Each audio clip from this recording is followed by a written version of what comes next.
Atualmente, nossa Biblioteca Nacional San Nicolás, onde o espírito está bailando, emocionando, dando um bom ambiente.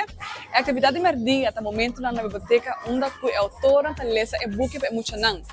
Mas, claro, durante a semana, diferentes autores estão visitando diferentes escolas, é emocionante porque o mais autores estão visitando aqui na mesma Biblioteca Nacional para experienciar isso aqui junto com o espírito. Toda tarde, os alunos têm que ir web, Biblioteca Playa e San Nicolás, diferentes atividades merdia. Maneira você aqui Almar está comemorando seu 25 aniversário, junto com isso aqui nós colaborando com a Biblioteca Nacional e Festival de Book para Mucha, introduzindo o espírito de novo e lançando também o book Zap Zap Zing, Aventura de Chespito.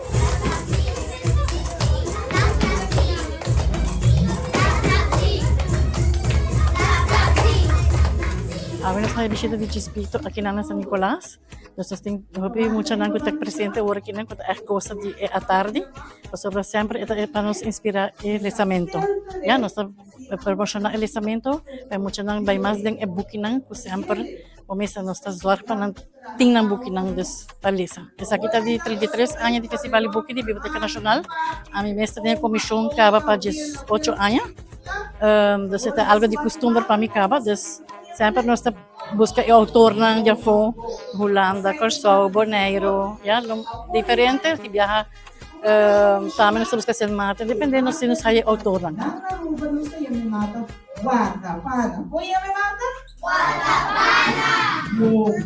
Sa kita, para may biyahe muito nang diwayang sigaita, vai passa ng Bukinobo, nang no ascolti di ainda, portadi social media, na casa, na outra escola, pero cerca nós, na no ascolti di ainda. Nós tá lesa buki tour dia pa nang, nós tá por beleza 2 buki, pa ecloiter estão seguro tour dia, pero esta vai seguro buki pa dia.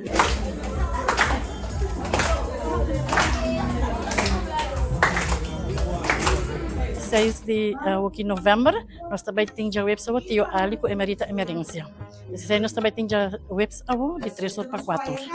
Nós estamos invitando a gente de Aruba, de San Nicolás em especial, também visitar nossa Biblioteca Nacional San Nicolás para o nosso Festival de Book, sua atividade à tarde. De parte Almar, nós agradecemos a Biblioteca Nacional e a Comissão de Festival de Book por muito bonita colaboração. Atualmente, Festival de Book de muito bem grande na Aruba.